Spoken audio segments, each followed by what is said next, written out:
Karong adlaw guys, nagbuak ta og durian.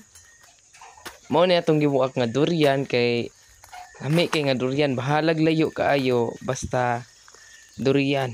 Durian gina siya. What? Ipakita na akong process akong paglakaw ha, process akong paglakaw karon. Wait lang sa.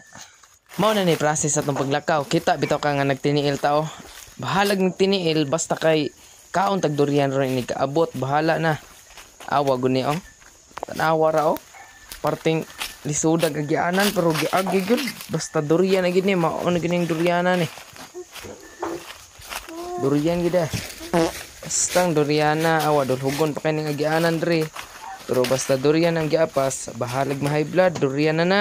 Oh my So, God. tiwason na nato tong pagpamuak durian kay naabot naman kuno ta. Kay gipakita ra man ako sa mas kung giingon ganina, gipakita ra nako ang process sa paglakaw og pag-adto para makakuha og durian. Di gyud magtinapulan. Mao ra na siya. Aw, tirada durian oy. Wow. Durian lang guro ta tama no?